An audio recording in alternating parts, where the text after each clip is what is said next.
Unaware the company he worked for was my secret inheritance, my husband tried to sell it to fund his mistress. What I did next left them both with nothing. He didn't just cheat on his wife. He sat across from another woman in a quiet restaurant, slid a flash drive across the table, and calmly tried to sell secret company data to fund a new life with his mistress, never knowing that the company he was betraying belonged to the very woman he was throwing away. In the months leading up to that night, Emma Carter walked through the halls of the building her late father once ran, a place she had secretly owned for years through a hidden trust in her maiden name. To most people, she was just a quiet administration worker who mostly sent emails from home and showed up at the office for archive days and policy reviews. To Michael Collins, her husband, she was a soft, supportive wife who knew nothing about the high-level decisions at his job. He had no idea she was the majority owner. He had no idea every file he pulled, every system he accessed, every transfer he made was under her legal protection. He had no idea the cameras that watched him in the office were the same cameras she grew up watching beside her father. While Michael whispered promises to Sophie Hale in parked cars and bragged that he was close to selling proprietary assets, Emma was in her father's old office and in her small home workspace, opening access logs, downloading security footage, and collecting bank records that slowly tied every move back to him. Over days, she watched the pattern form. She watched him take confidential files home. She watched him meet a competitor's agent in the parking lot. She watched him send the message, "It's done. We're ready." He thought he was clever. He thought his wife was naive. He thought the company was just a stepping stone, and that Sophie was his future. What he never imagined was this. The ordinary woman waiting quietly at home was not only the hidden owner of the company he worked for, but a daughter who had been trained since childhood to read contracts, track fraud, and protect her inheritance.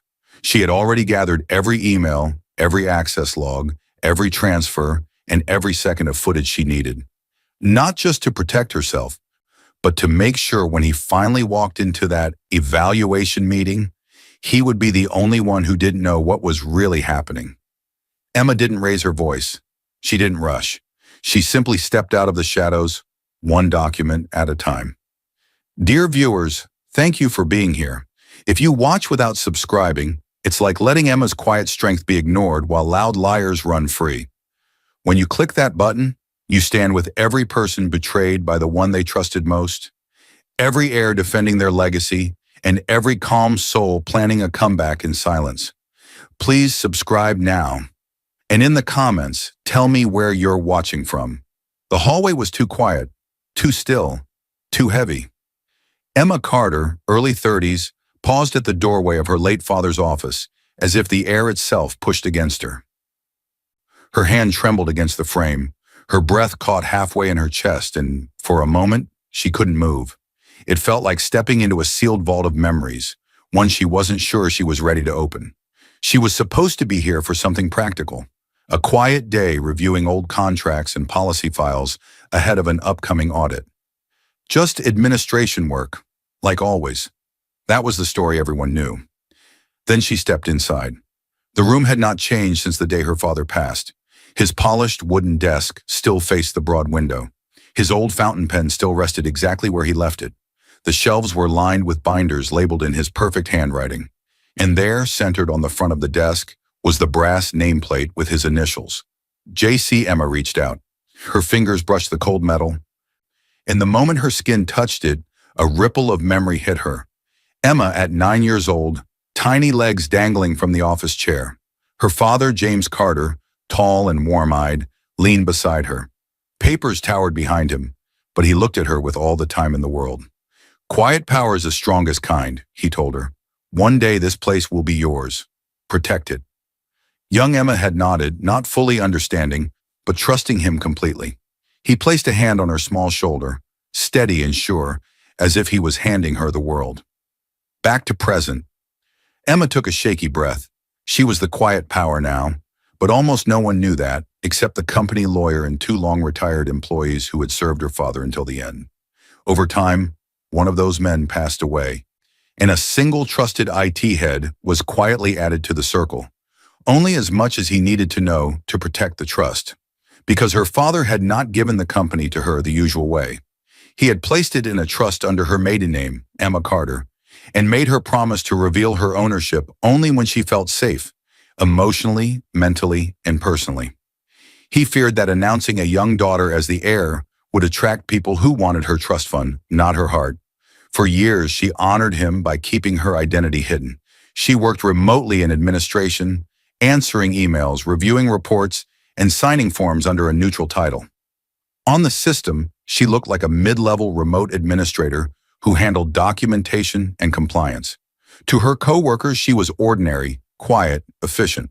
To her father's legacy, she was the unseen shield. She moved to the side of the office, where a tall metal cabinet stood locked, her father's last gift. It held the documents of ownership, the trust deeds, the original agreements, and every signature that tied her bloodline to the company. The key, which she wore on a thin chain beneath her blouse, pressed lightly against her chest. She did not open the cabinet, not yet. She only rested her hand against it, letting the cool steel ground her. Her life had always been a blend of two worlds.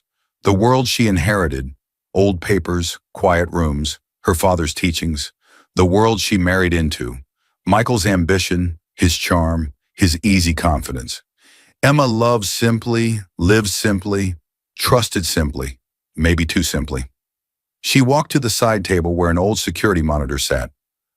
Her father had installed it decades ago to observe the building entrance. Years later, at her request, the IT had connected it to the modern digital camera system so she could still see the lobby feeds from this room whenever she visited. Out of habit, something she had done since childhood, she pressed the power button. The screen flickered alive. Footage from the lobby appeared. People moved through the frame, chatting, holding coffee cups, walking toward elevators. The date and timestamp in the corner confirmed what she already knew. Live feed. Then she saw him. Michael Collins, her husband, early 30s, handsome, charismatic, sharply dressed. He had worked at the company for 3 years. To everyone, he was the rising star. To Emma, he was the man she believed in, a man she trusted enough to bring into her father's world, even if he never knew the true depth of her connection to it. Michael walked through the lobby with 2 coworkers. He was laughing loudly, gesturing with his hands. Emma leaned closer to the monitor, expecting to read his lips, saying another harmless story, something light, something normal. Instead, Michael leaned in toward the 2 men, his expression shifting into something harder, and said with a grin that twisted Emma's stomach, "One day, this place will be mine." Emma froze. Her blood turned cold, not from fear, but from confusion. Michael spoke with the ease of someone claiming land he already owned. His smile was wide, confident, almost arrogant. His co-workers chuckled as if it was a joke, but Michael didn't laugh. He meant every word. Emma's fingers curled around the edge of the desk. Why would he say that? Why would he think that? Her heart pounded as she stared at the screen, her reflection faint in the glass, her face shifting from surprise to something far heavier. Unease, a feeling she had not felt in years. Something was wrong, something she could not yet name, something waiting in the shadows of tomorrow. As she watched him walk away on the screen, a quiet thought rose inside her, uninvited and chilling. What else has he been saying? And to whom? The silence in the house hit Emma like a blast of cold wind. It was sharp, sudden, and filled with something she couldn't name yet. She shut the front door behind her, still shaken by what she saw on the surveillance screen. Michael laughing, bragging, claiming the company as if it belonged to him. Her heart hadn't stopped pounding since. The intensity followed her into the living room. She stood there frozen, her keys still in her hand, the echo of his words repeating over and over. One day, this place will be mine. Her breath trembled. She needed answers. But answers rarely came from reactions. They came from understanding. Emma slowly walked to the couch and sat down, hands clasped tightly together. Her mind shifted from the shock of today to the history that led her here, back to the first time she believed Michael's ambition was something pure, something safe. Michael Collins had been 20-something, charming, confident, a man who loved big ideas and bigger dreams. He worked in sales back then, always talking about promotions, opportunities, improving himself. He met Emma at a small charity event organized in memory of her father. She attended quietly at the back, using only her first name. He told her she was refreshing and different from the pretenders. Back then, he believed Emma was a gentle, middle-class woman, quiet, humble, soft-spoken. He didn't know about her inheritance. He didn't know who her father was. He didn't even ask many questions. Emma liked that. It felt like he loved her, not the money she quietly held. Michael joked once about her last name, Carter, saying it sounded like rich people. Emma laughed it off and told him it was just a name. He shrugged and accepted it. He assumed she was simple, ordinary, and that suited him fine. Emma remembered the early mornings after they married, Michael's warm smile, his excited rambling about his plans, his dreams of climbing the corporate ladder, the speeches he practiced in the mirror.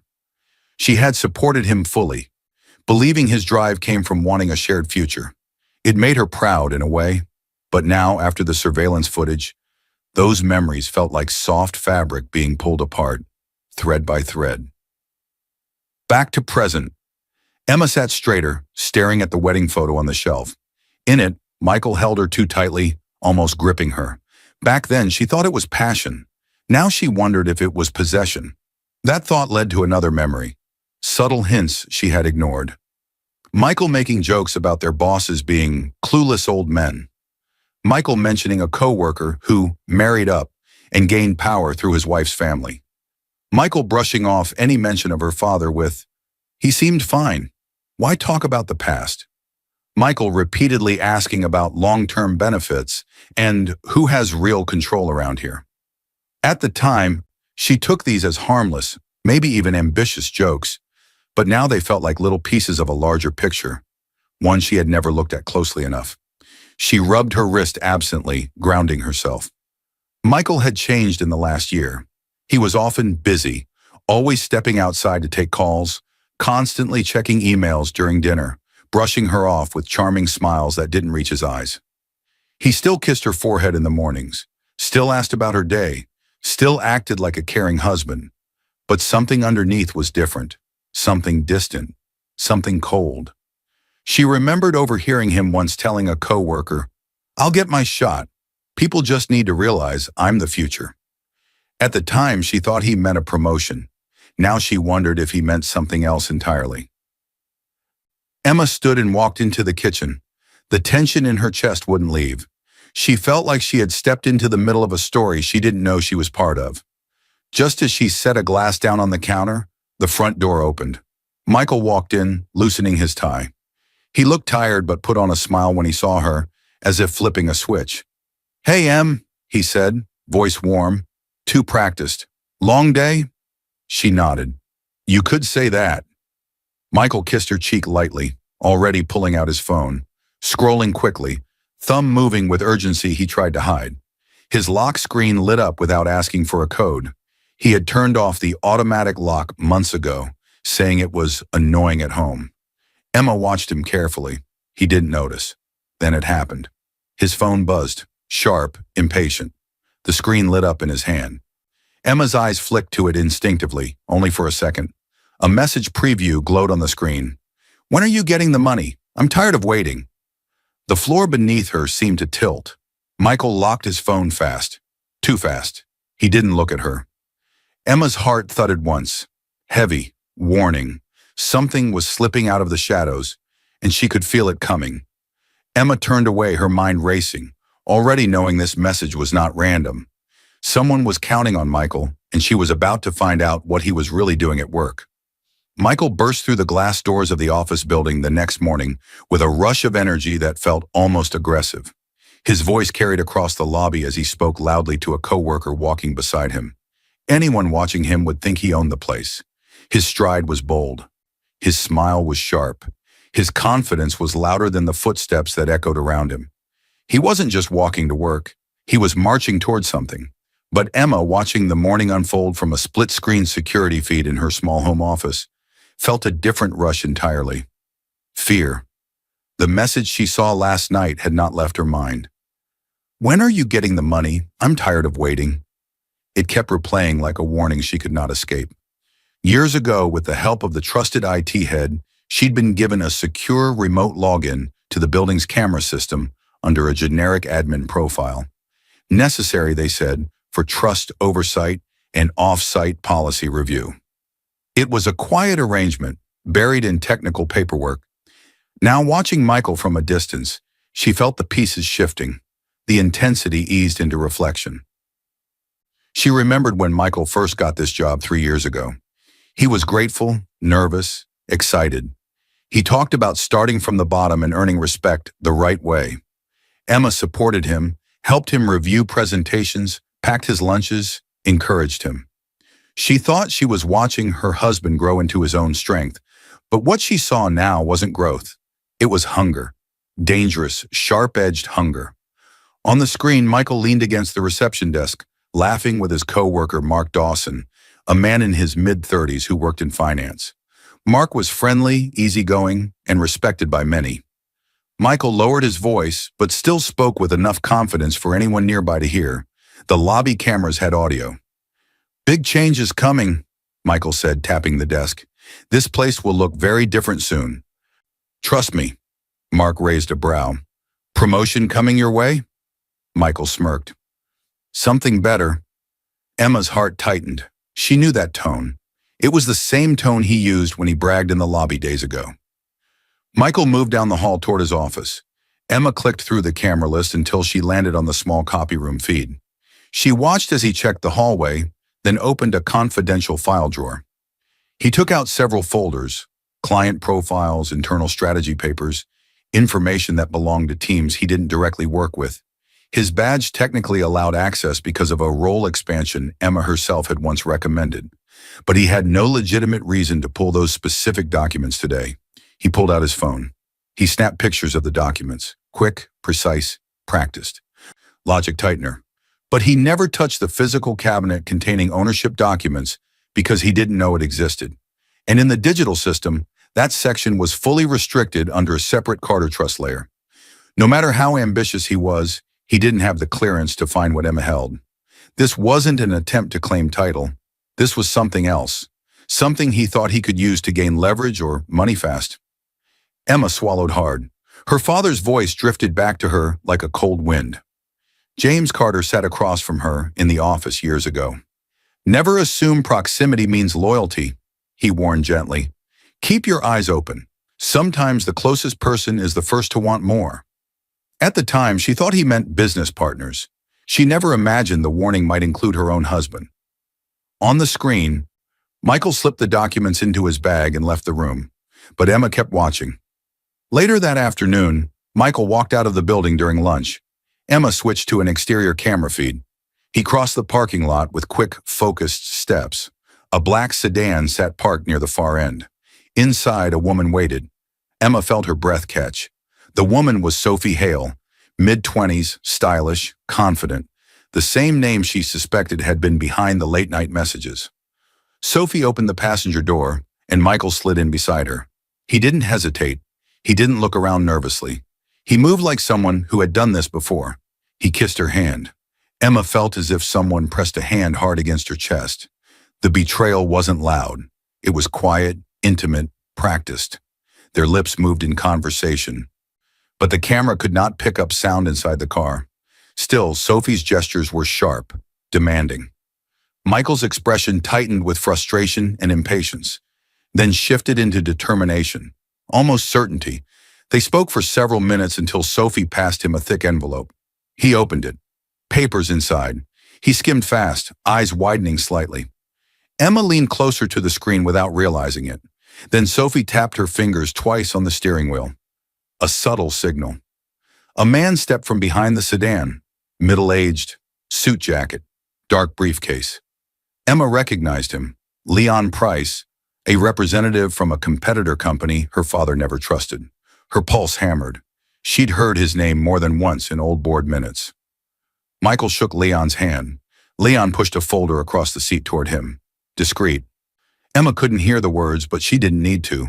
The brief handshake, the exchange folder, the hungry light in Michael's eyes told her everything. This wasn't networking. This was plotting. As Sophie's car eventually pulled away and Leon disappeared into the lot, Emma stared at the screen, heart racing. She knew now, Michael wasn't just ambitious. He was planning something, and Emma sensed that whatever move he meant would soon reach beyond secret meetings and files and into the walls of their own home. The moment Emma heard the shower start, her heart slammed against her ribs with a force that nearly knocked the air from her chest. She stood frozen at the foot of the bed, staring at Michael's laptop sitting open on the nightstand. The screen glowed faintly in the dim room, like it was daring her to look. He had brought it home, tossed it carelessly on the bed, and gone straight to the bathroom. No password prompt, no lock screen. He always said, "It's just faster this way at home," as if security stopped at their front door. Intensity surged through her. She walked toward it. Her hands shook, not from fear, but from truth pressing too close. She sat, pulled the laptop closer, and the instant the desktop appeared, her stomach dropped. A folder sat right in the center of the screen titled Personal. The name felt wrong, heavy, mocking. She clicked it. Emails filled the screen, messages marked private, marked urgent, marked unread, and one name repeated over and over, Sophie Hale. Emma's breath hitched as she opened the first message. "I'm not waiting forever, Michael. If you want a future with me, prove it." Another, "You promised me a better life. I won't settle for cheap hotels and excuses." Another, "Bring the money. I won't be embarrassed again." Emma held the edge of the laptop so tightly her knuckles whitened. This wasn't an innocent flirtation. This wasn't a moment of weakness. This was a plan. She clicked another email. The subject line read, "Our condo plans." A sinking feeling spread through her chest like ice. The message contained photos of a luxury condo, marble floors, city views, a private pool. Sophie had highlighted areas she wanted remodeled. She had written, "This is where we start our real life. But without money, we have nothing." Emma swallowed hard, vision blurring. The betrayal wasn't only emotional, it was financial, strategic, calculated. She clicked another message, this one from Michael to Sophie. "I'm close. Once I sell the proprietary assets, we'll have enough. I just need access for a little longer." Proprietary assets. Emma's head spun. This was company data, her father's company, her inheritance. Her breath shook as she leaned back, the world closing in around her. Memories rose, warm, soft, hopeful.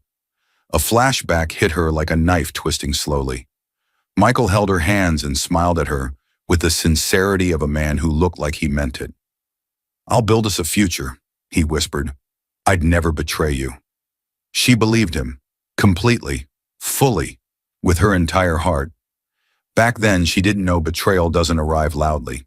It arrives in pieces, small lies, quiet secrets, hidden emails, promises made to someone else. Emma returned to the screen, pain throbbing beneath her ribs. She opened more emails. Sophie wrote, "You're broke, Michael. I didn't leave my last relationship for a man who can't provide. Bring me what you promised." Another, "Don't embarrass me again. Deliver or I'm done." Logic tightened instantly. This wasn't love. Sophie was pushing. Sophie was demanding. Sophie was manipulating him like a lever. Emma felt a strange mixture of devastation and clarity. Michael wasn't cheating because he fell in love. He was cheating because someone stroked his ego, fed his insecurities, and dangled a life he didn't earn. She clicked one last email, the most recent one, received only minutes before he stepped into the shower. Its subject line, "We're almost there." Emma opened it. "Once I sell this company data, we're free." Emma gasped aloud, her hand covering her mouth. He didn't know. He had no idea. He was planning to sell data from a company his wife secretly owned. Her inheritance, her father's legacy, her childhood promises. Emma's entire world tilted. Her pulse hammered in her ears, but she didn't close the laptop. She stared at the screen, the words burning into her memory. Quietly, she forwarded the entire email thread to a secure account tied to the Carter Trust, an account Michael didn't know existed, before closing the program. He was risking everything, hers, not his, and he didn't even know it. From behind the bathroom door, the shower turned off. Emma quickly closed the folder and let the laptop fall back into the exact angle she'd found it. She stepped away from the nightstand, breathing slowly, heartbeat pounding with a dangerous new truth. Michael wasn't just unfaithful, he was preparing to betray something far bigger. And Emma sensed she had only discovered the surface, because whatever he planned next would leave traces inside the very company she swore to protect. The moment Emma stepped into the small conference room, the intensity hit her like a wave. The blinds were drawn, the lights were dim. A stack of files sat on the table like evidence, waiting for judgment. This meeting hadn't been random. The night after she read Michael's emails, she sent a quiet message from her admin account to the internal auditor, flagging irregular access patterns tied to his profile. She never mentioned he was her husband. She only attached times and file names. Now she was here to see what he had found. Sitting across from her was Daniel Reed, the company's internal auditor. A man in his late 40s with calm eyes and a reputation for uncovering truth others tried to hide. To him, she was still the reserved administration staff member who handled policy paperwork and occasionally liaised on behalf of the trust. The door clicked shut behind them. The room felt sealed, heavy, almost airless. Daniel didn't waste time. He opened the first file and slid a printed access log across the table. "Emma, you need to see this." She leaned forward, and her stomach tightened instantly. The report listed every confidential file Michael had accessed in the past 6 months. Client portfolios, internal pricing models, strategy documents, sensitive formulas her father created before he died. Her husband had taken it all. Emma's pulse spiked. The adrenaline was instant, hot, and sharp. Daniel watched her carefully. "I knew something was wrong the moment I noticed the pattern." He took documents he had no reason to touch, outside the scope of his role. Emma closed her eyes for a moment, fighting the ache pushing against her ribs. She felt anger, sadness, disbelief, all tangled together. "How did he even get this level of access?" Daniel asked quietly. Emma swallowed. Here came the truth she could no longer avoid. Not the full story of her ownership, but the part she could say aloud. "I recommended him," she said softly. "Years ago, when he first joined. I told HR he was capable and could handle more responsibility. They widened his access after that. When Michael first joined the company, he was placed in a modest position, but Emma saw his potential. She admired his passion. She trusted his promises. So she quietly told the HR director that he would excel with broader access.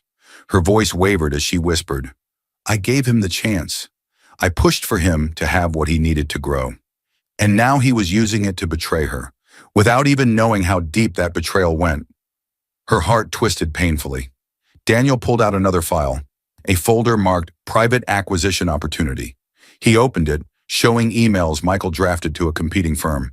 He had prepared a full packet, selling the idea of a secret chance to acquire valuable internal assets before they hit the market. Emma's breath caught. He wasn't guessing. He wasn't stumbling. He was planning. Daniel flipped through the pages. He downloaded proprietary formulas last week, and based on his file names and these draft attachments, he intends to sell all of this. Emma remembered her father's words as if he stood beside her. She was 24, nervous but eager, sitting beside him in the same building. He placed paperwork in front of her and said, "Trust must be earned, not gifted." She laughed back then. She thought he worried too much. Now sitting across from Daniel with proof of her husband's betrayal, she realized the truth. She had gifted trust to a man who didn't deserve it. Emma opened her eyes slowly. What else did he take? Daniel slid the final stack forward. Draft agreements, contact with a competitor named Leon Price, and emails to someone named Sophie, he said, glancing up. He had no idea that name already burned in Emma's chest. Based on this, I believe he's planning to hand everything over within days, maybe even sooner. Emma looked down at the papers. Her hands trembled, but her face was cold, controlled. She would honor her father now, not with emotion, but with strength. Daniel leaned closer. "I can freeze his access right now, before he does more harm. It's within policy for internal fraud suspicions." The room went still. This was the moment. She could stop everything. She could save the company instantly. But that wasn't enough. Michael needed to expose himself, fully, undeniably, completely. He needed to walk into his own downfall, carrying every piece of evidence with him. Emma lifted her head. Her voice was calm, chilling, steady. "Not yet," she said. "Document everything. Log every access. I need him to finish everything, so he buries himself with his own actions." Daniel stared at her for a long moment, then nodded slowly. He understood this wasn't just about policy anymore. It was about truth that could stand up in any room, boardroom or courtroom. The plan was no longer just about protection, it was about justice. Emma stood, straightened her blouse, and took a deep breath. Her heart hurt, but her resolve tightened like steel. Michael wanted to play with power. He had no idea the real owner had finally stepped into the game, even if he still didn't know her name set on the deeds. As Emma left the room, a quiet fear stirred inside her, because she sensed Michael was already moving faster than she expected, and the next evidence she'd find would come from places far beyond spreadsheets and office hallways. Emma moved fast, faster than the fear rising in her chest. The moment she stepped inside her home office, she shut the door behind her with a force she didn't know she had. Her heartbeat thundered in her ears.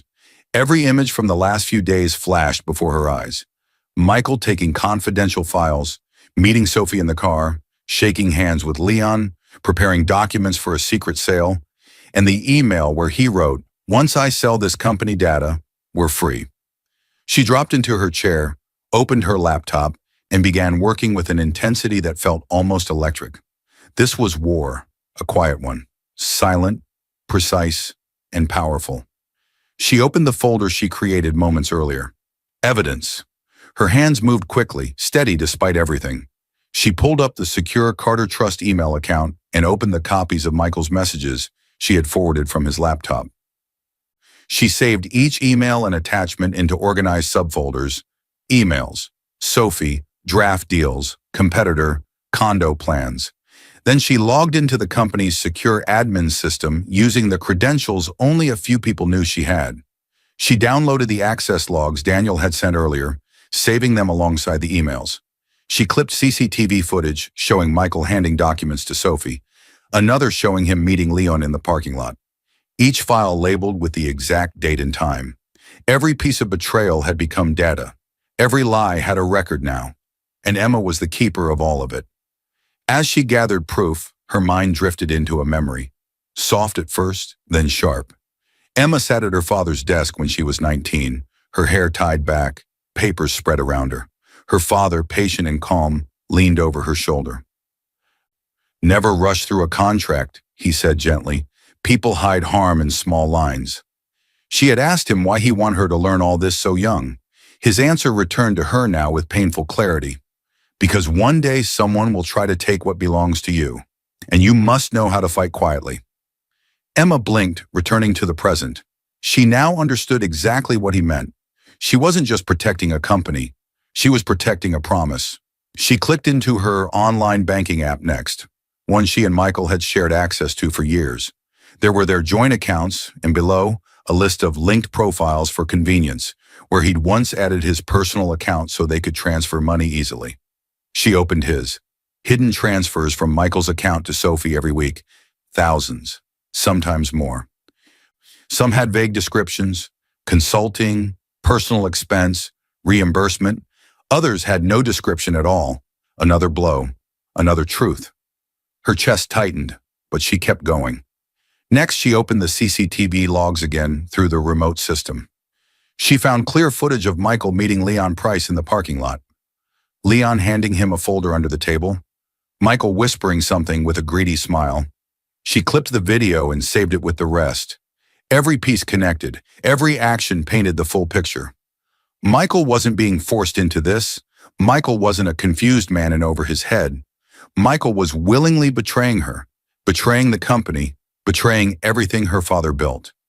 She felt pain, yes, but pain was no longer in control. Strategy was.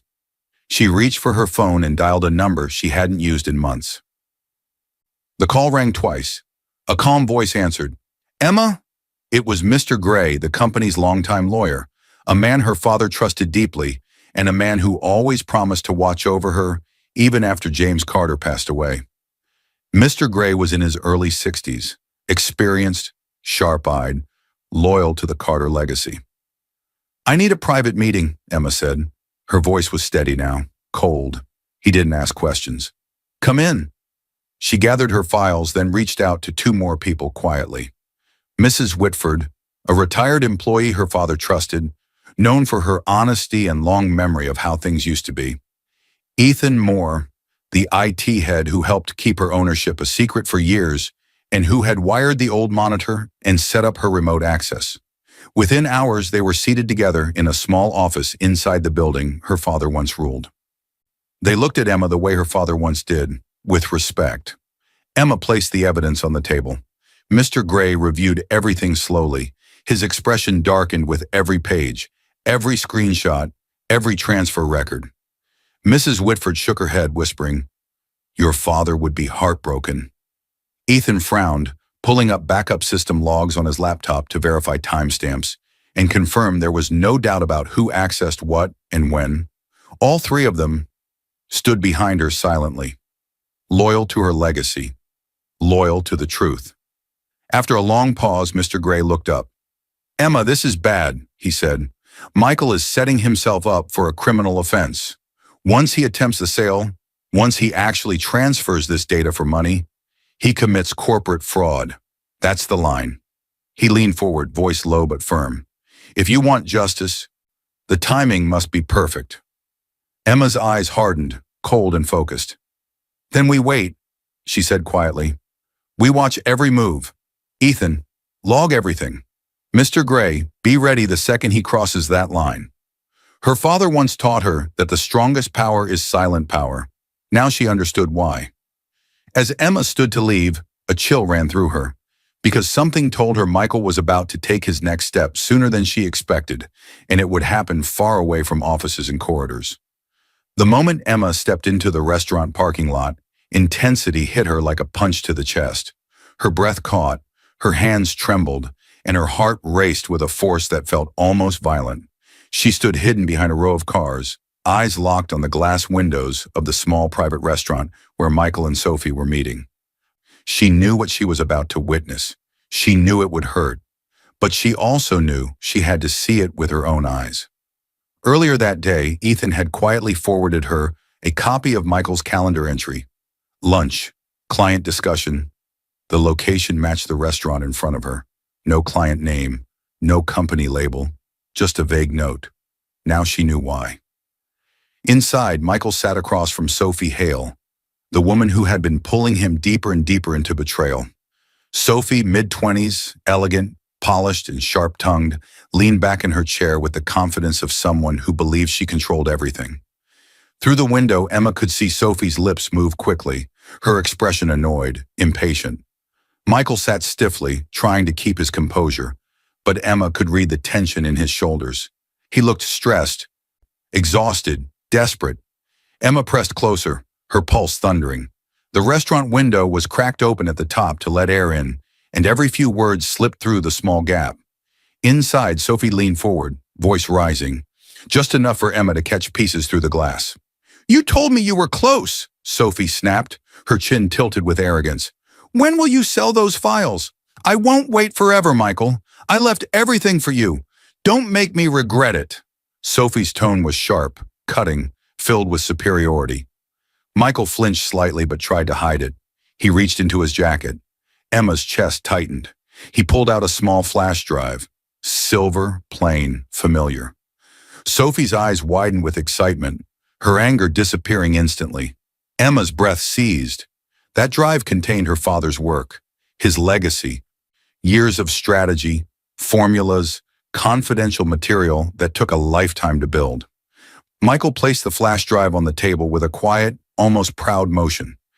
Emma felt something tear inside her, not loud, not sudden, but slow and painful. Sophie reached for Michael's hand, her voice softening, calculating. "This is it," she whispered. "Once you hand this over, we can finally start our life."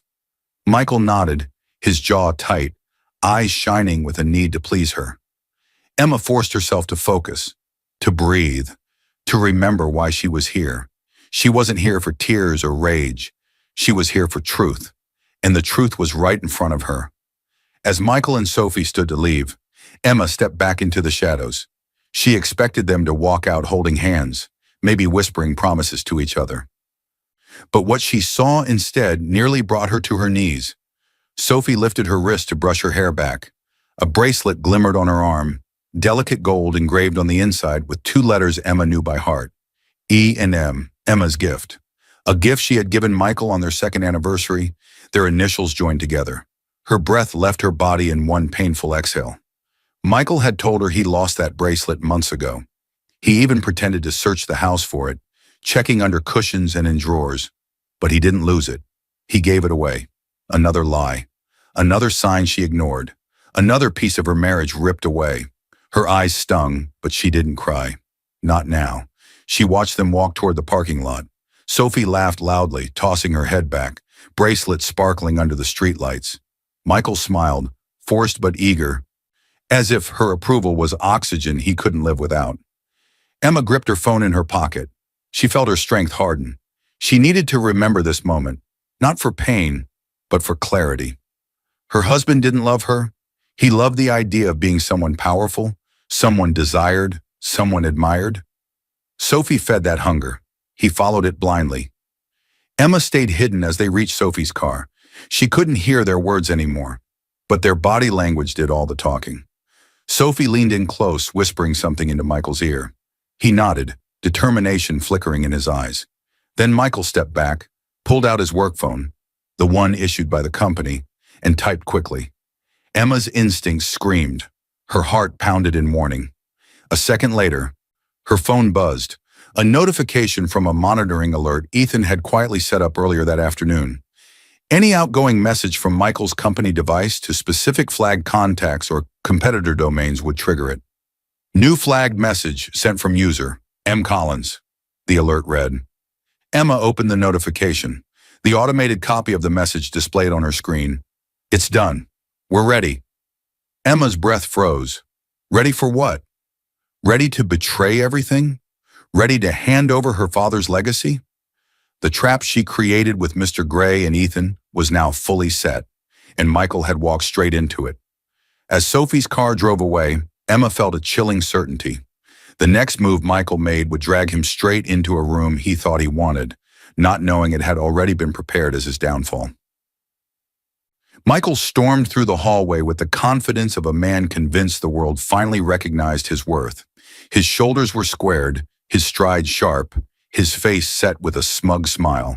The email he received that morning, a mandatory evaluation meeting regarding your future with the company, only fed his belief. The wording sounded formal, but in his mind, it translated to one thing: promotion. He thought the company had finally realized his potential. He didn't know he was walking into the biggest trap of his life. The elevator doors slid open, and he stepped into the top-floor hallway, adjusting his tie. He imagined a new title, a raise, maybe even a position close to the board. Sophie's voice echoed in his head. Make it happen, Michael. Don't disappoint me again. He pushed open the boardroom door without knocking. And everything inside him froze. The room was filled, 10 board members seated in perfect formation, their faces unreadable. Security guards stood near the walls, motionless but alert. At the center of the long table sat Mr. Gray, the company lawyer, stern and calm. And at the head of the table, Emma, his wife, his quiet, gentle, predictable wife. But she wasn't quiet now. She wasn't gentle now. She sat straight, composed, her maiden name, Emma Carter, displayed on a nameplate in front of her. Next to it lay a slim folder with the Carter Trust seal, the same name tied to the trust records he never bothered to ask about. Michael's breath stuttered. He tried to smile, but it collapsed halfway. Emma, he said, voice cracking. What are you doing here? Emma didn't speak at first.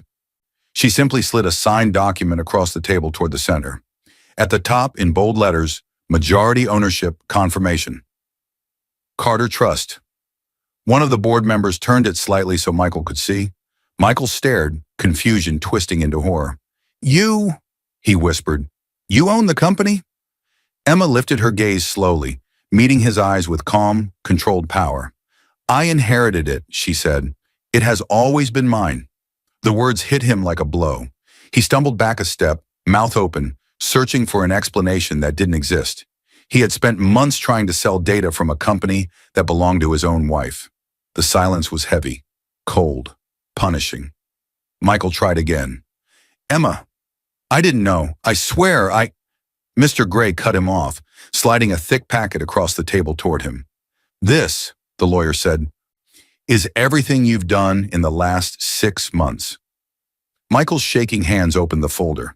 Inside, screenshots of emails between him and Sophie, printed from his work account logs, access logs with timestamps showing his illegal downloads, bank transfers to Sophie, highlighted by the finance department after Emma raised a concern, draft contracts for the sale of proprietary assets to a competitor's shell contact, CCTV stills of him meeting Leon in the parking lot, a picture of the flash drive he passed to Sophie, and finally, the flash drive itself, sealed in an evidence bag, labeled, recovered from third-party custodian, chain of custody confirmed. Michael's face drained of all color. How did you, he started, staring at the flash drive. Mr. Gray answered calmly.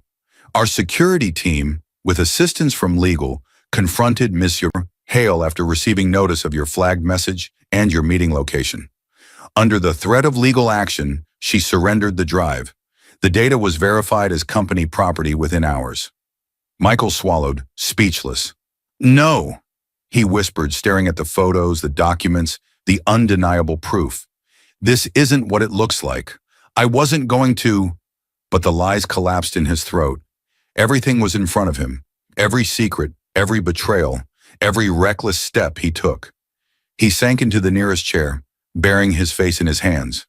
Emma watched him, her expression unreadable. Not angry, not triumphant, just heartbreak turned into strength. Mr. Gray spoke again, voice cold but calm. Michael Collins, you attempted to sell confidential company assets and engage with a known competitor. The board has voted to terminate your position effective immediately. Legal charges are under review, and law enforcement has been notified. The room remained silent except for Michael's ragged breathing. He looked up slowly, eyes wide with fear, finally realizing the gravity of what he'd done. Then security took a step forward. Michael panicked. He stumbled up, reaching out toward Emma, desperate. Please, he whispered. Please, don't do this. We can fix it. I made a mistake. I love you, Emma. Don't ruin my life. She stood, walked toward him with quiet resolve, and leaned close enough for only him to hear. Her voice was a whisper, calm, final, and devastating. You already did. Michael's knees buckled. Security reached for his arms. Emma stepped back, her face steady, her father's strength reflected in every line. As Michael was led away, Emma felt a cold certainty settle inside her. His career was over, but the justice she set in motion was still moving. And outside that building, there was another life he had to face with nothing left to offer. Michael hit the pavement outside the company building with the force of a man dropped from a great height.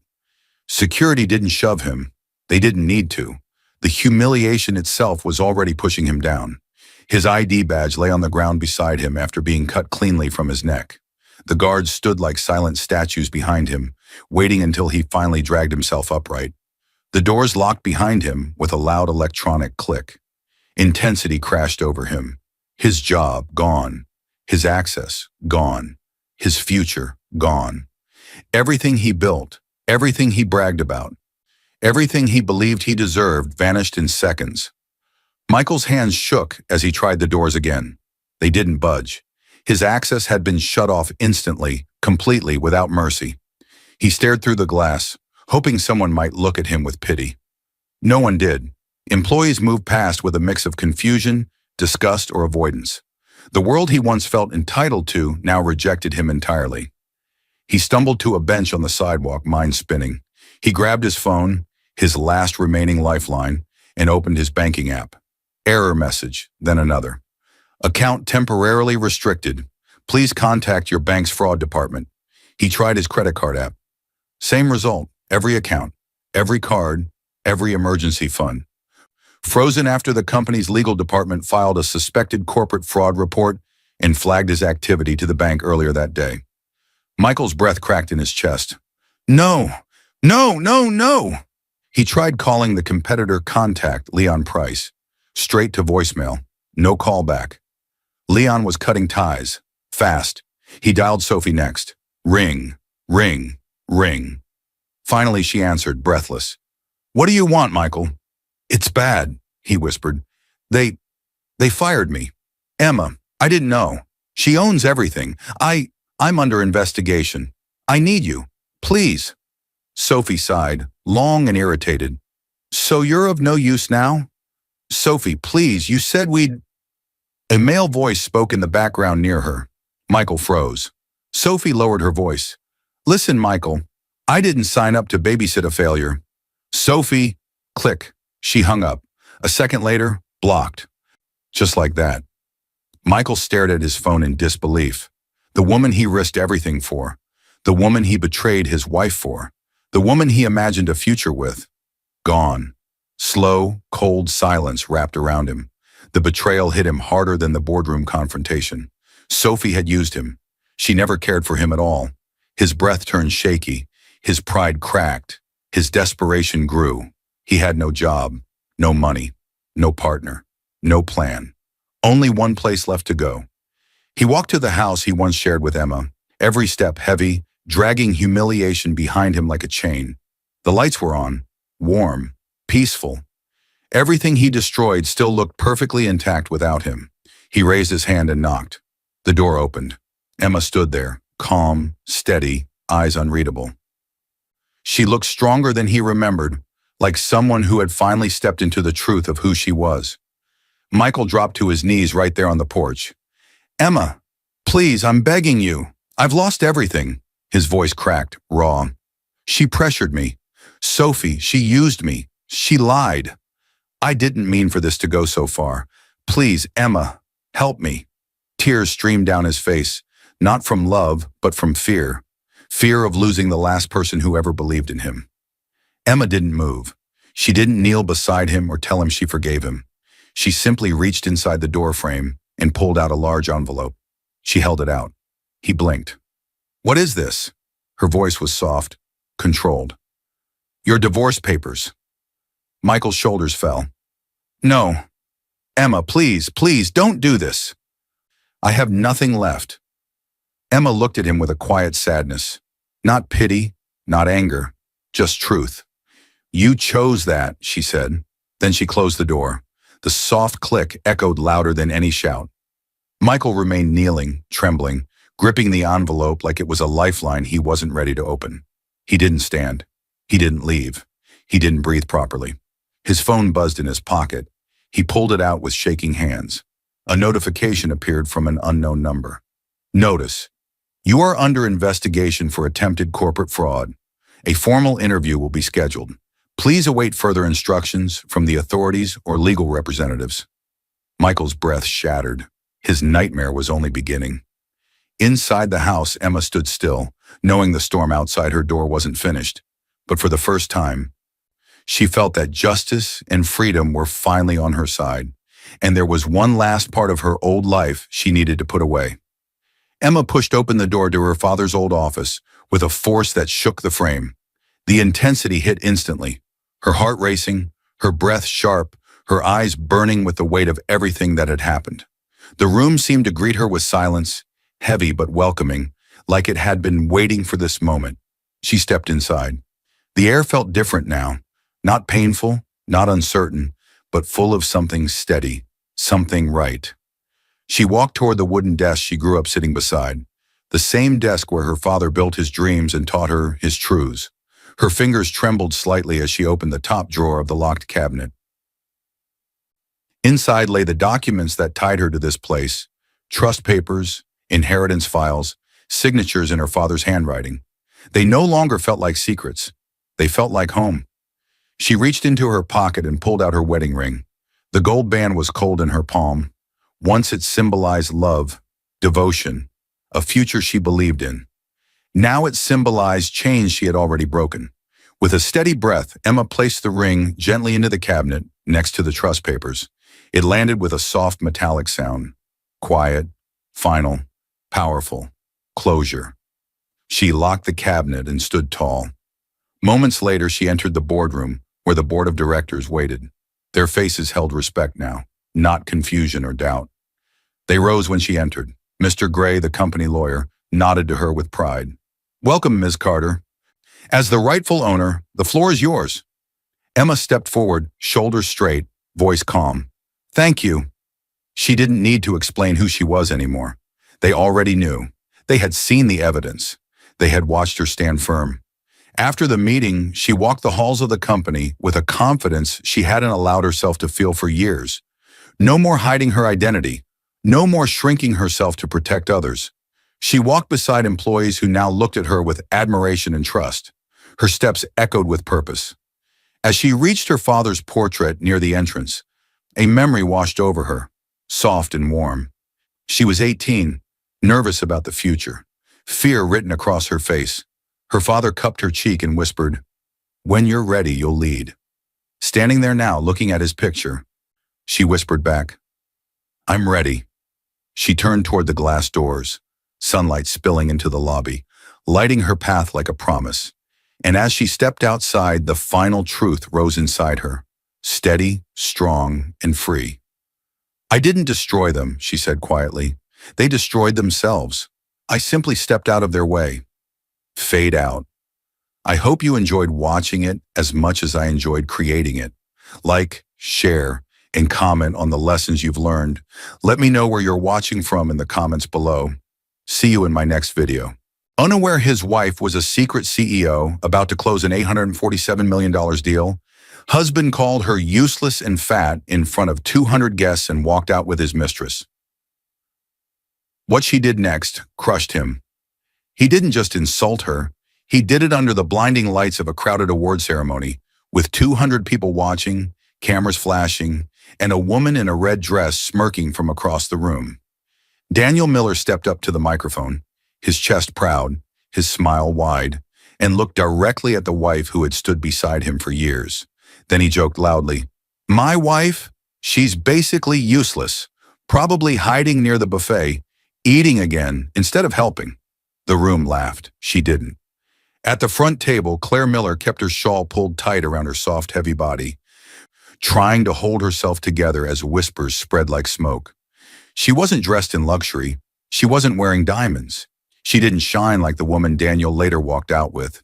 To the crowd, she looked like someone who lived small, someone who didn't matter, someone easy to humiliate. What they didn't know was this. The woman he mocked as fat and useless had stepped out of a very different world before coming to that event. Behind closed doors, Claire had just been told the board was ready for the final step of an $847 million merger that she alone controlled. The signing was set within 48 hours. She wasn't just working from home. She wasn't invisible. She wasn't weak. She was the secret CEO, known in the business world by her maiden name, Claire Hale, who held the future of an entire corporation in her hands. And Daniel had no idea he was standing on ground that existed because of companies she controlled. The night he chose to humiliate her in front of 200 witnesses, with his mistress clinging to him and smiling in her red dress, was the night Claire finally stopped protecting the man who never protected her. This isn't just a story about a cruel joke at an event. It's about what happens when a man laughs at a woman he doesn't truly know, while she quietly moves a pen that will end his entire world. Dear viewers, thank you for being here. If you watch without subscribing, it's like letting Claire's strength stay unseen the way she stood unseen in that room of 200 people. When you subscribe, you stand with every quiet soul who was mocked, underestimated, and still chose to rise. Please hit that button and tell me in the comments where you're watching from. 2 days before the award ceremony that would change everything, the sound hit first, sharp, startling, almost violent.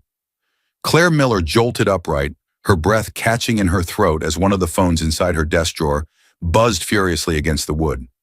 For a moment, the room felt too small for her lungs. The vibration was loud, angry, urgent. Then, just as suddenly as it had begun, the phone went silent again. Everything went still. Only then did the quiet return, soft, familiar, a blanket she had learned to wrap around herself since childhood.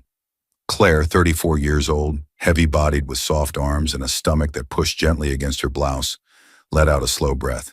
She wasn't the kind of woman people paid attention to.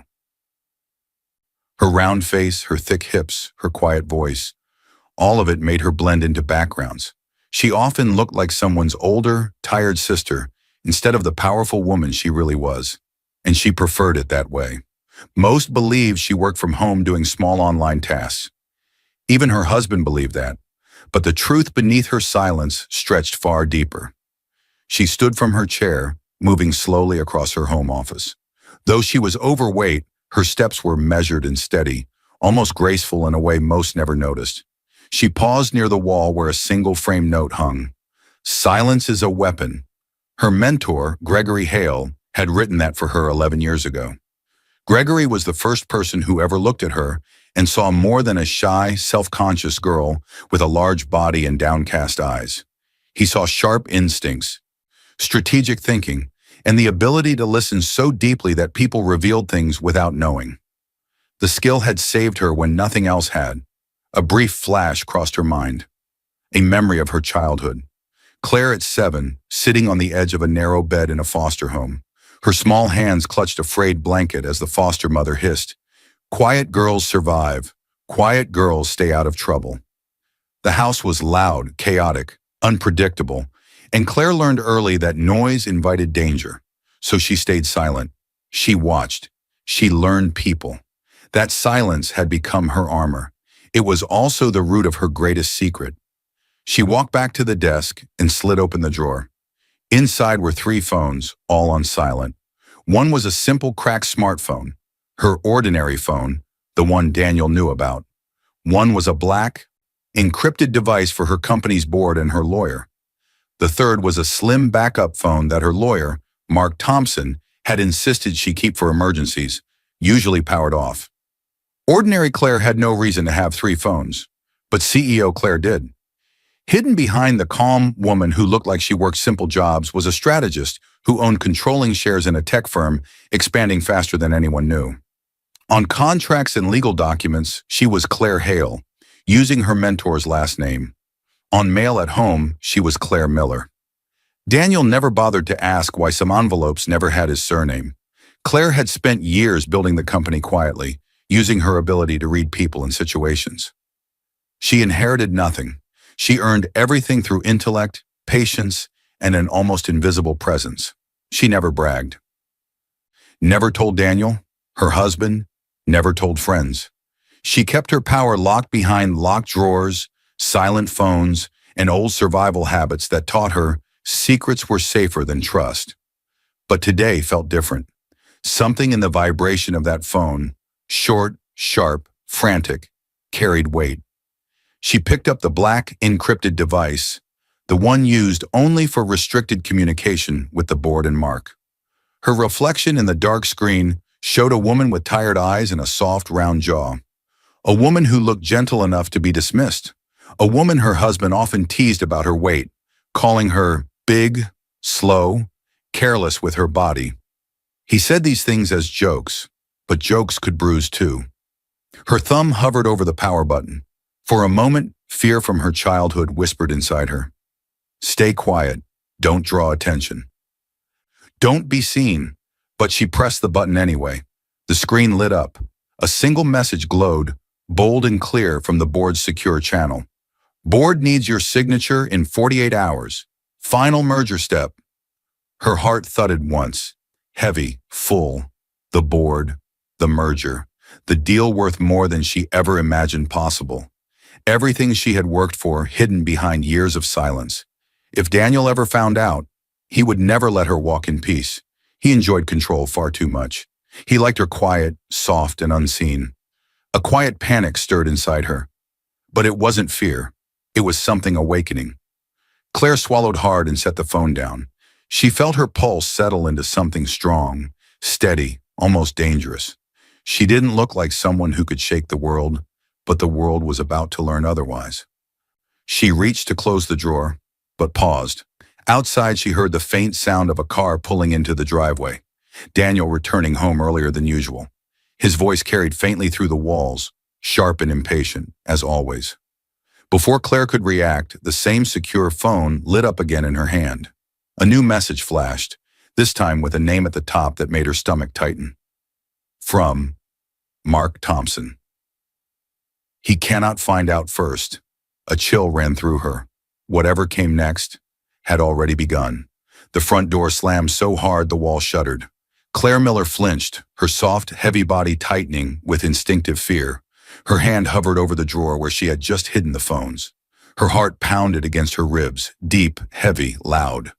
The sound of the door echoed through the house, followed by sharp footsteps growing closer, each one landing like a warning. Daniel Miller had arrived. 38 years old, well-groomed, sharp jaw, expensive cologne. A man who walked like the world owed him applause. Claire's husband looked like a gentleman from a distance, but up close, cracks ran deep beneath the charm. "Claire," Daniel called out, his voice wrapped in impatience. "Why's the house so dark?" Claire steadied herself. She forced calm into her voice. "I was working." She had already closed the drawer. The 3 phones were out of sight again, her secret life buried under a layer of wood and habit. Daniel stepped into the room. His eyes flicked over her, slow, judgmental, taking in her round stomach, her thick arms, the way her blouse clung to the softness she often tried to hide. He smiled, but it wasn't warm. It was the kind of smile someone used before throwing a dart. "You work too much," he said, but his tone didn't sound like concern. "You know stress makes you bigger." She swallowed hard. This wasn't new. Daniel loved to lace his comments with poison wrapped in humor. Still, she tried to keep peace. That's what she always did. He walked closer and kissed her cheek, lightly tapping her waist with 2 fingers as if testing dough. "But dinner smells amazing. You always get that right." There it was, contradiction in human form. Praise, insult, comfort, cut, all in one breath. Daniel was a man who needed admiration the way lungs needed air. In public, he was gracious, smiling, generous. He told people Claire was his beautiful wife, even though in private, he criticized her size, her clothes, her quietness. He acted affectionate during gatherings, but at home, his affection was selective, given only when it served his ego. He was not the villain from a movie. He was the charming, well-spoken narcissist who made people doubt the bruises they could not see. Claire sat down carefully, feeling the chair creak under her weight. She was fat. She knew it. He knew it. The world knew it. But the way Daniel spoke about her size carved wounds far deeper than the truth itself. He sat across from her and loosened his tie. "I had a long day. You wouldn't understand. Real work drains a man." Another sting, another reminder he had no idea who she truly was. She smiled gently anyway. "I'm sure it was hard." Daniel leaned back. "But don't worry, babe. You're my lucky charm. You always have been. Ever since you helped me get through college debt, everything started going right for me." Backstory cracked open. Claire's mind returned to the first years of their relationship. Daniel at 28, frustrated, falling behind in life, drowning in overdue school loans. He smiled at her softly back then, genuinely grateful, calling her his miracle when she used her savings from quiet night jobs and private consulting work to help him pay off his debt. He had cried the night she transferred the money, promising he would pay her back, promising he would never forget her kindness. Those were the days she believed in him. She believed in their future. She believed his love was stronger than her insecurities. But as Daniel rose, her importance in his life seemed to shrink. The more successful he became, the smaller he tried to make her feel. She studied his face now, handsome, confident, self-satisfied. He looked nothing like the desperate young man holding debt notices years ago, the man she saved, the man she believed in. He reached for her hand. "We're going to an event tomorrow night. Big crowd, big chance for me. My company's giving out an award." His lips curled slightly. "So try to wear something flattering." His eyes slid over her stomach. "And maybe don't eat too much before we go." She felt her throat tighten, but she nodded. "Okay." Daniel stood, grabbing his keys again. "I have to meet someone. Work thing," he said casually, but there was a shift in his tone. Subtle, slippery, wrong. Claire watched him walk out. The slam of the door softer this time, but still heavy. She sank into her chair, breathing deeply. feeling every inch of her body weighted with the truth she never admitted aloud. He only loved her when she made his life easier. Her eyes lowered to the drawer again. The phones inside sat silent, until her ordinary phone on the table suddenly buzzed, short and sharp. She picked it up. A new message flashed from a contact she had saved months ago under a plain letter N. Noah Ellis, the private investigator Mark had hired when Claire first admitted she was worried about Daniel's late nights. Tomorrow's event? He won't be alone? A chill spread through her chest, and somewhere inside her, something began to crack. The scream of laughter blasted through the hallway so suddenly that Claire almost dropped the dress in her hands. Daniel's voice, sharp, loud, full of amusement she hadn't heard directed at her in years. It was the next evening, the night of the award event. She froze outside the bedroom door, heart kicking hard against her ribs. His laughter kept spilling out, too excited, too personal, too warm. Then came the sentence that made her stomach drop. She'll wear something baggy anyway. She always does. Claire felt heat rise up her neck. Her thick fingers gripped the fabric of her dress until the threads strained. Baggy, the same word he used whenever he talked about her size. She pressed closer to the door, breath held, pulse trembling under her skin.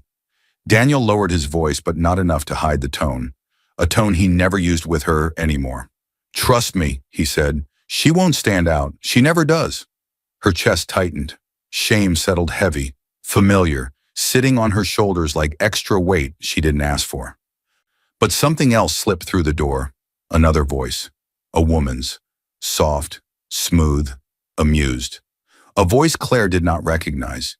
It was just a whisper, but enough to carve a mark into her heart. Claire stepped back in reflex, hitting the wall behind her. The sound made Daniel pause. Hold on, he murmured to the woman. I'll call you back. Claire rushed into the bathroom before he opened the door, shutting it quietly. She stood there, breathing fast, leaning on the sink for support.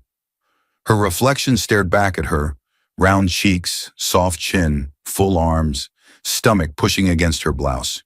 She touched her belly with quiet sadness. Baggy clothes.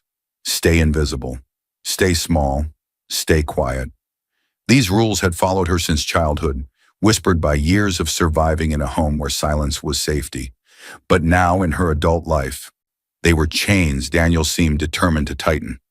She turned to look at the dress she had chosen for the event, a deep navy gown that hugged her shape more than she was used to.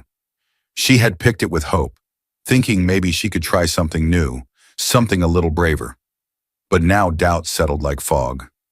Maybe she should wear something baggy. Maybe he was right. Her hand trembled as she smoothed the fabric. For a moment she wondered if she was foolish to believe she could walk beside her husband confidently, even for one night. A faint memory pulled her back. Daniel years ago, before success, before pride filled every corner of him. He used to call her beautiful. He used to look at her with eyes that seemed honest. He used to hold her soft body like it was something precious. But those days felt far away now. Claire stepped out of the bathroom as Daniel entered the hallway. He looked polished, excited, already imagining the applause he would receive that night. Ready? He asked casually. She nodded, lifting the dress slightly. I hope this is okay. He glanced at it, and his smile faltered. It's fine.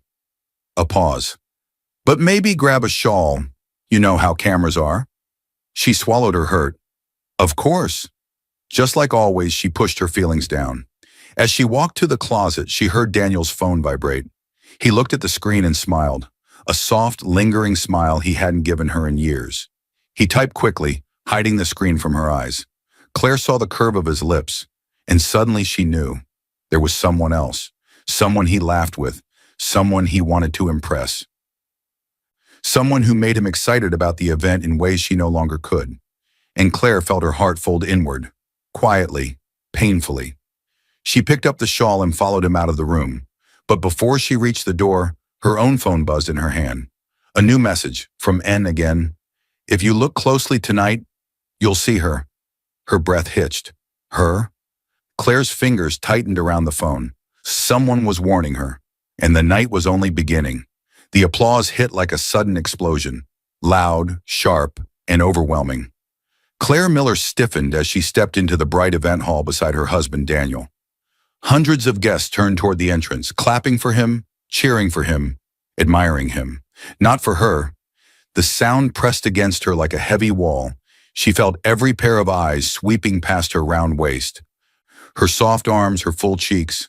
Her fat body always felt bigger in crowds, as if shame tried to stretch her skin. Daniel, tall and confident, tightened his grip on her arm briefly, not out of affection, but to guide her faster. "Come on," he muttered through a stiff smile. "Don't lag. They're waiting for me." They walked deeper into the hall. Crystal lights shimmered overhead. Music floated through the air, but Claire could barely breathe. She stood beside him quietly while dozens of co-workers came up to greet him. "Daniel, congratulations. You deserve this award. You're the star tonight." But when they looked at Claire, their smiles faltered. Some gave quick nods. Others acted like she wasn't there at all.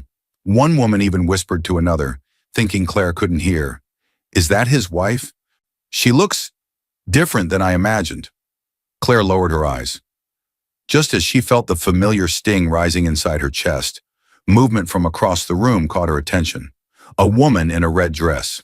The red wasn't soft or simple. It was bright, sharp, almost daring. The dress hugged her slim figure tightly. Her blonde hair fell in soft waves around her shoulders. Her lips, painted red to match her dress, curved into a knowing smirk. She was staring at Daniel. No, she was staring at Claire. Her phone buzzed softly in Claire's hand. She glanced down. From N. "Red dress, that's her. Emily." Claire did not know her name yet, but she would very soon. When Claire looked up again, the woman in red lifted her champagne glass slowly, never breaking eye contact. The smirk deepened. Something inside Claire's stomach twisted. She looked away, but the red stayed in her mind like a warning sign she didn't yet understand. Daniel leaned down and whispered, "Stop standing so stiff. You look nervous." She forced a small smile. "I'm okay." He didn't look convinced, but he didn't ask further. He liked the attention on himself too much to worry about her. Moments later, the host called Daniel's name. The crowd roared. Daniel brightened instantly and walked to the stage with confidence Claire once admired. She stayed near the front table, her shawl wrapped tightly around her large frame, hoping to look smaller than she was.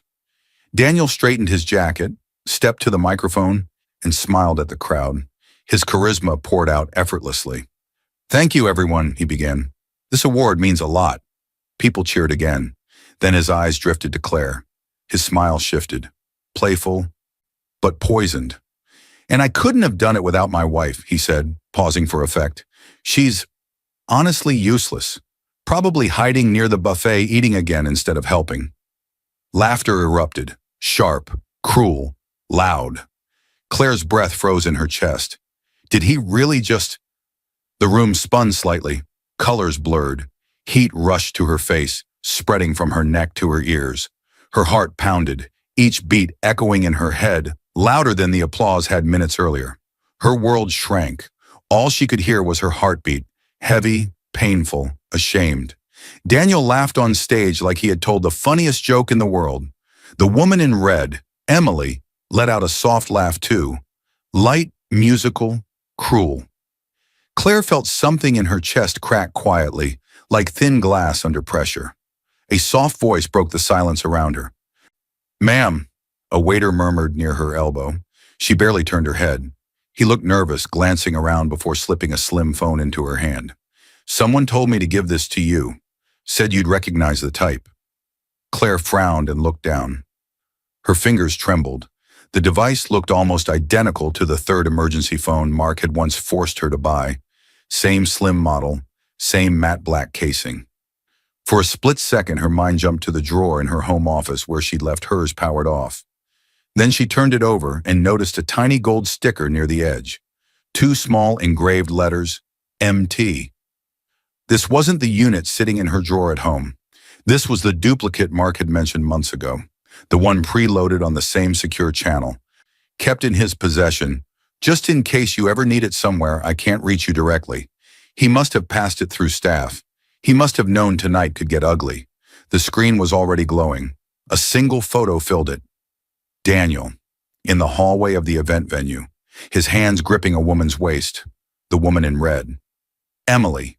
They were kissing, not a small kiss, not a mistake, an intimate, hungry kiss. Her lungs refused to work. Her vision blurred at the edges.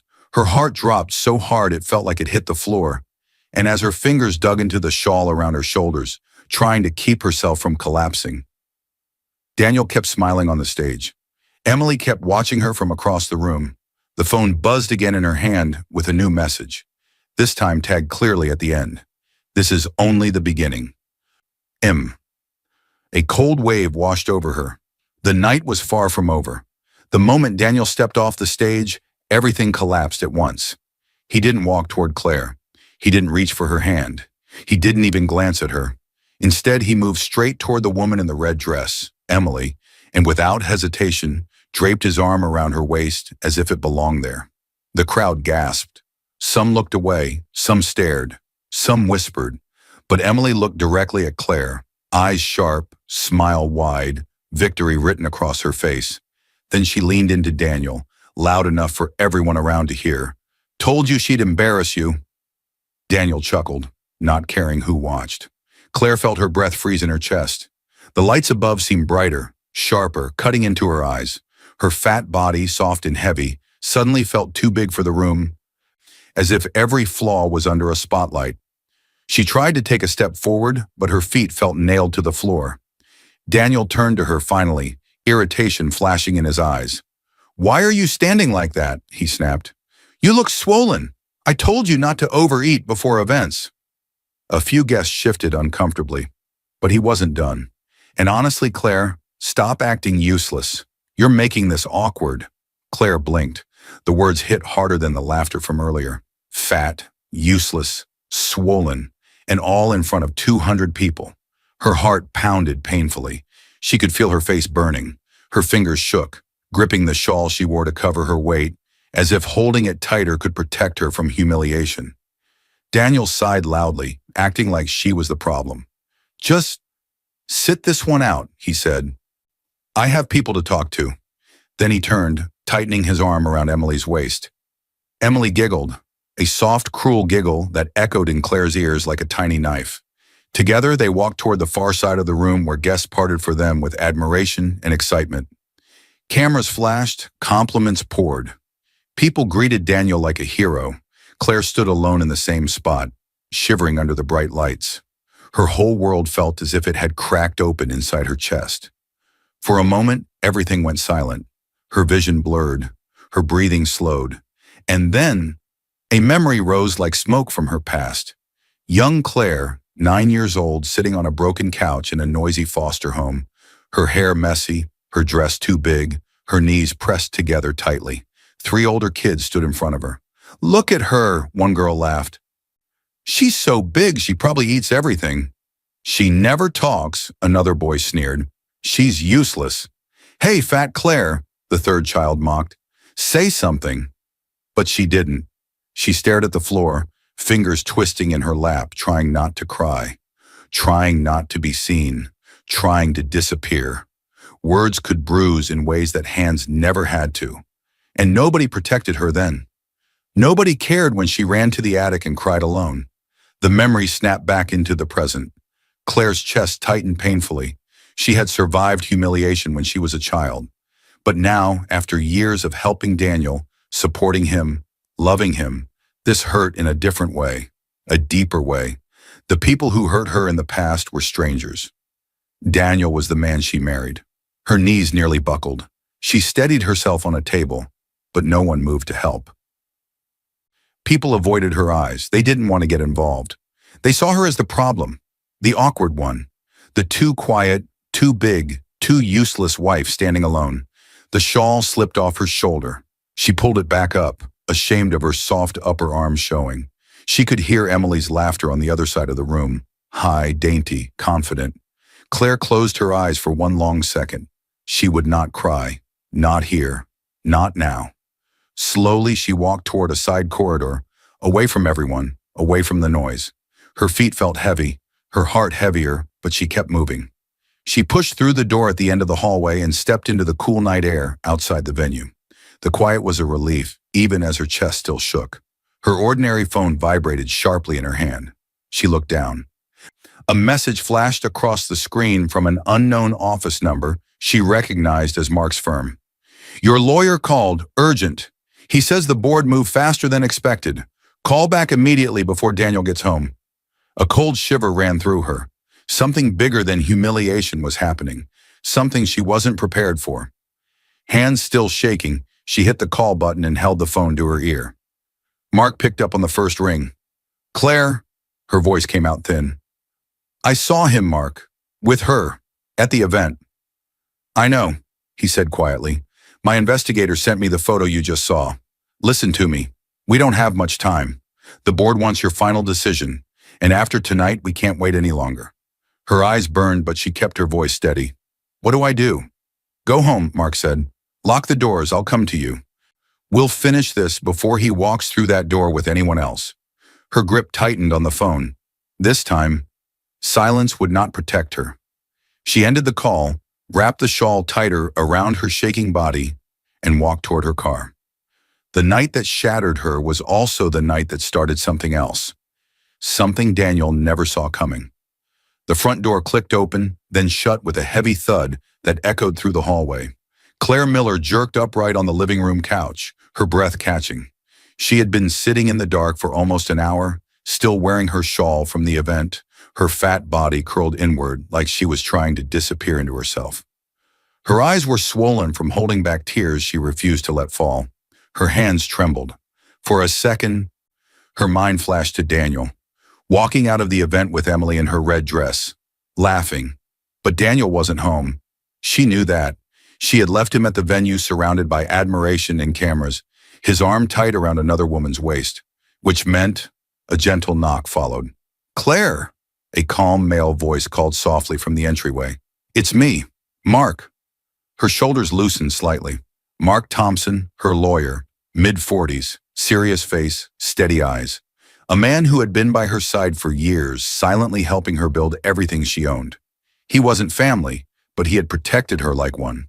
He was the one who had pushed for Noah the investigator, Grace the accountant, and extra phones she hated but needed. Claire pushed herself up slowly and walked to the hallway. "Mark," she whispered, "come in." He stepped fully inside, closing the door behind him and locking it. His gaze swept over her, taking in the shawl, the faint smear of makeup around her eyes, the way her shoulders hunched. His jaw tightened. "I came as soon as you called from the venue," he said. "Are you hurt?"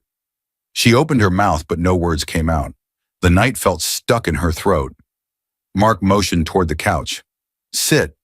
Tell me what happened." Claire sat slowly. The room felt too big around her, the darkness pressing against the edges. Mark switched on a small lamp, bathing the room in warm light that made the bruises on her heart feel exposed. He sat across from her, elbows on his knees.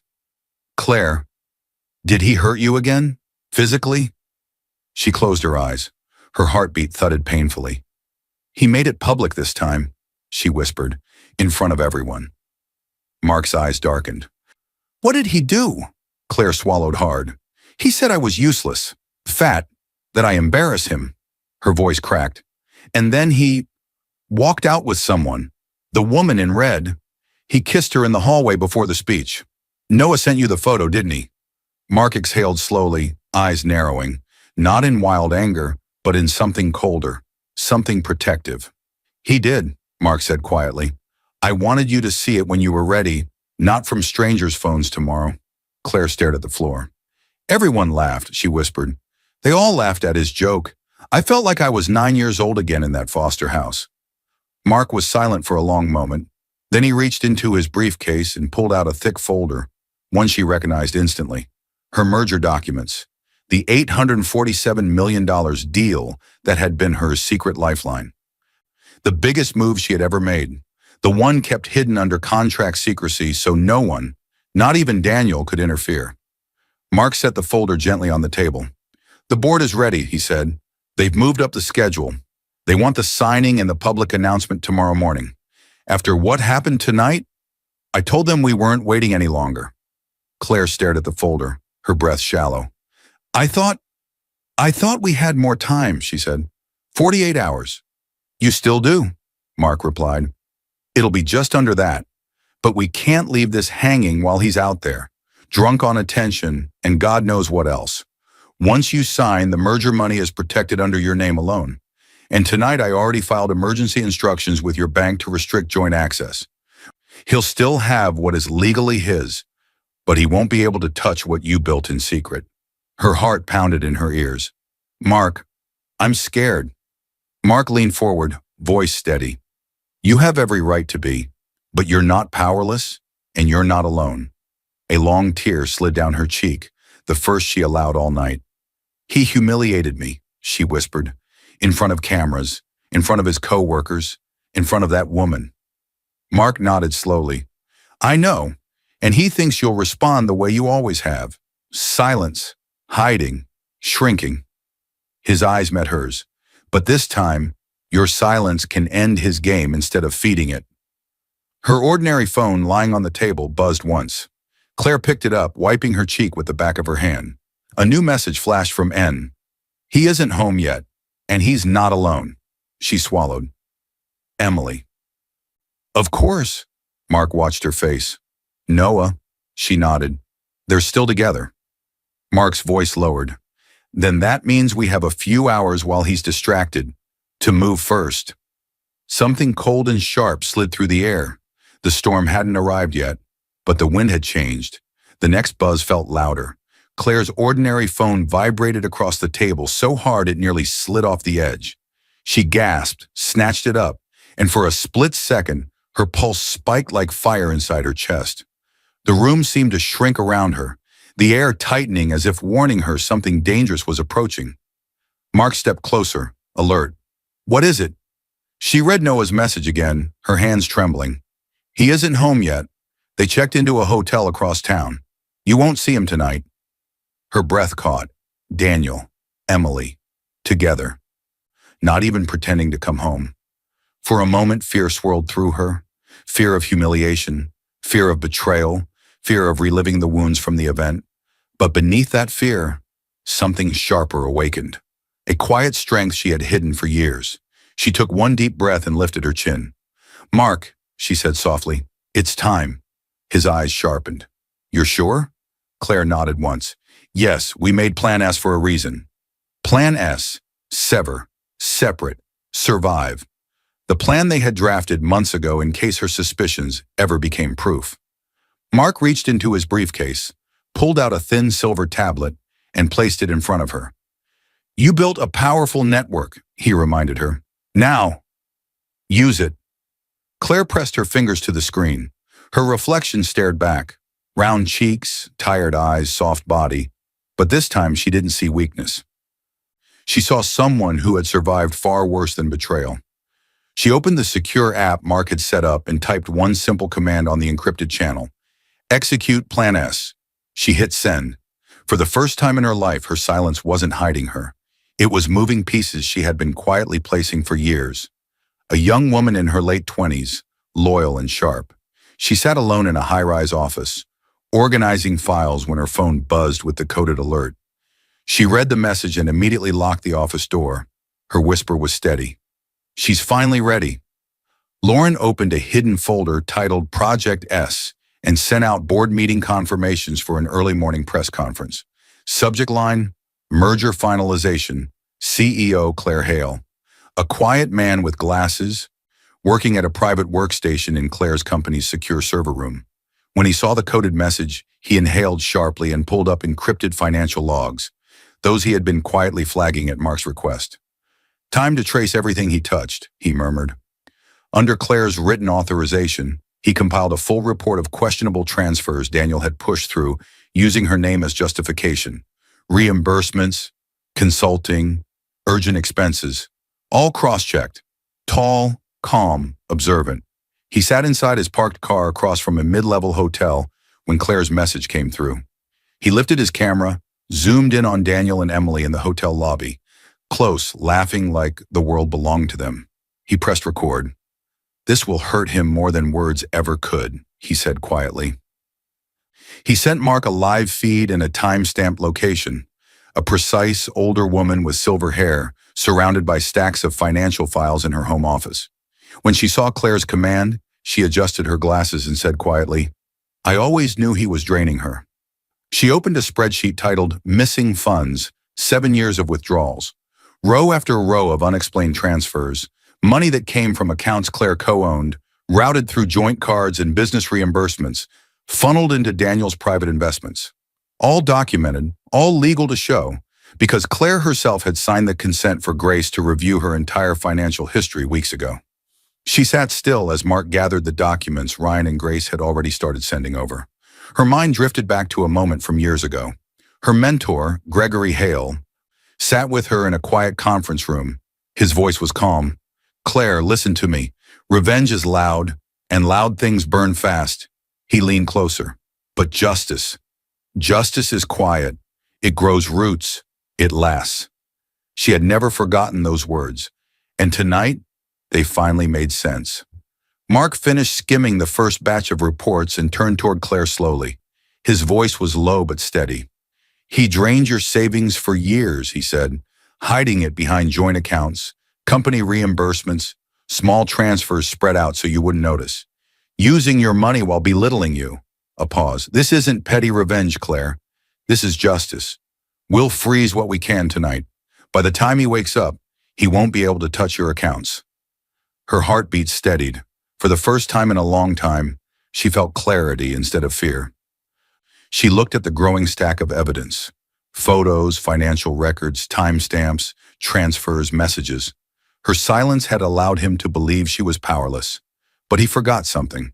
Quiet people learn to pay attention. Claire closed the folder with a final, calm motion. "Tomorrow," Mark said, standing tall, "we finalize the merger, restrict his access on every level, and serve him the divorce papers in public where he can't twist the story." The room went still. Claire lifted her eyes. Her fat, soft body stayed perfectly still, but her spirit sharpened like steel. She whispered, "I'm ready." Before Mark could respond, her phone vibrated again. One short, sharp buzz. This time the message was from Noah. "They're leaving the hotel. He'll come looking for whoever blocked his access tomorrow." Something dark shifted in the air. The silent war had only begun. The next morning, the room erupted in flashes, camera lights exploding like fireworks, voices rising, footsteps pounding.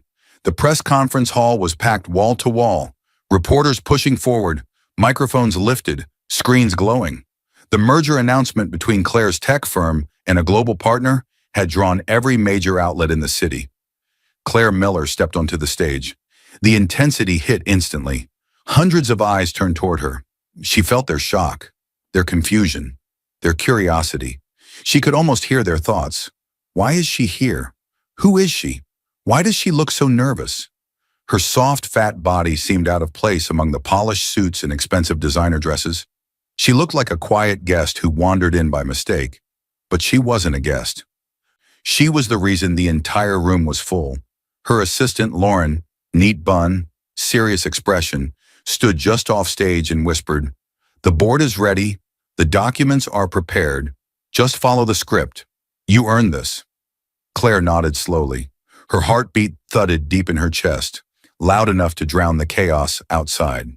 The giant screen behind her flickered with the company logo, waiting for her signal. This was the moment she had spent years preparing for, the moment she had kept secret under layers of silence and survival instinct, and now the world would know. She stepped toward the podium. Before she reached it, the doors at the back of the hall slammed open so violently the sound echoed like a shot. Daniel stormed inside, his shirt wrinkled, hair messy, jealousy and anger burning through his eyes like wildfire. He shoved past people, ignoring the shocked murmurs around him. His phone had already hit him with 3 messages that morning. Card declined. Joint access restricted by account holder. Claire Miller. Vehicle status changed. He hadn't slept much. Emily had gone quiet. His pride was raw. "Where is he?" Daniel shouted, voice cracking through the room. "Where's the CEO? I need to speak to him right now." Reporters turned. Cameras swung toward the chaos. Every head shifted. Daniel pushed forward, almost frantic. "This is illegal. Someone blocked my account. Someone froze my card. Someone stole my access." He scanned the room wildly. "Where's the man in charge?" Lauren stepped in front of him, calm as stone. Sir, she said, voice steady and respectful, you're disrupting an official press event. Daniel glared at her. I don't care. Tell the CEO to show his face. Lauren's expression didn't change. He doesn't need to show his face, she said slowly, because the CEO is already standing on stage. Daniel laughed angrily. What? No, she's no. He turned and saw Claire, standing behind the podium. The room went silent, his face drained of color. Claire looked at him with the calmest expression he had ever seen on her, soft, steady, and utterly unshaken. Lauren's voice broke the silence. Sir, she is the CEO. Daniel froze as if his body had turned to stone. His mouth opened slightly, but no sound came out. Claire finally spoke into the microphone, her voice echoing through the hall. My name is Claire Miller, she said, then paused. In the corporate records, you may know me as Claire Hale, and today, I signed the agreement for the $847 million merger. The room erupted, flashes burst, reporters shouted questions, cameras zoomed in on her face. Board members at the front table exchanged proud, satisfied looks. Daniel stumbled back a step. You? He whispered, voice shaking. You're the CEO? Claire didn't look at him again. Instead, she turned to the table where Mark stood beside a stack of documents. Mark slid the final merger contract onto the podium. Her hand trembled, not from fear, but from release, from years of quiet suffering finally ending. She lifted the pen. She signed her name in one slow, powerful stroke. Claire H. Miller. The screens behind her lit up instantly, bright and bold. Claire Miller, CEO. Gasps filled the room. Lauren stepped forward proudly. The merger is finalized, she announced. Effective immediately. Reporters cheered. The board members applauded. People rushed to raise their hands for questions. Meanwhile, across the room, Emily, the mistress, stood near the side wall. Her red dress still glowed like a warning light, but her face had turned pale. She slowly stepped back into the crowd, her hand flying to her mouth. Then she slipped toward the exit, hoping no one noticed her fleeing. But cameras caught everything. Daniel's humiliation, Emily's disappearance, Claire's rise. Daniel grabbed the edge of a table to steady himself. Claire, we need to talk. You can't just... He tried to move toward the stage. Two uniformed security guards stepped forward, blocking his path. Sir, one said firmly, you need to step aside. The event is ongoing. Daniel's eyes widened. Wait, no. I'm her husband! Claire finally turned, her eyes soft but filled with a strength he had never seen. You were, she said simply. The guards took one step closer. Daniel backed up, panic lighting his face. Claire, please, don't do this, he whispered. But Claire didn't answer. She faced the microphones again. Before she could continue, a board member rushed toward the stage, pale and breathless. Claire, there's a problem, he murmured. Something's happening outside. Finance asked me to get you. You need to see this. A new wave of tension rippled through the room. Whatever awaited her wasn't finished yet. The first crack in Daniel's world had started before he even burst into the hall. At the gas station on his way to the conference center, his card had beeped red. Transaction declined. He had laughed it off at first. Tried another card. Declined. Tried the third, his emergency credit card. Declined again. Now, after being blocked by security and seeing Claire sign a merger worth more than anything he'd ever touched, the cracks were splitting open. He stumbled out of the press conference hall into the lobby, panic rising in his chest like fire. Reporters spilled out after him, whispering, filming, catching every piece of his unraveling. As he pushed outside toward the main entrance, a sleek company car sat parked exactly where he expected it. The car he bragged about, the one he earned, the one that came as part of his executive package. A man in a dark uniform stepped out, a representative from the finance department. Daniel Miller, the man asked. Yes, Daniel answered quickly, desperate for someone on his side. The man held out paperwork. Your company vehicle is being repossessed. Regulations. Daniel froze. What? Why? No. This is my car. It belongs to the company, the man said calmly. Your employment status is under review. You no longer qualify to keep it. As the man slid into the driver's seat, Daniel's breath shattered. "What do you mean I don't qualify?" he shouted. "I've given 10 years to this company." But the car was already pulling away. A crowd outside the building watched him unravel. Confused reporters, employees, board members. Their eyes widened when his phone buzzed again. This time with a message from his bank app. "All joint accounts have been restricted by primary account holder, Claire Miller."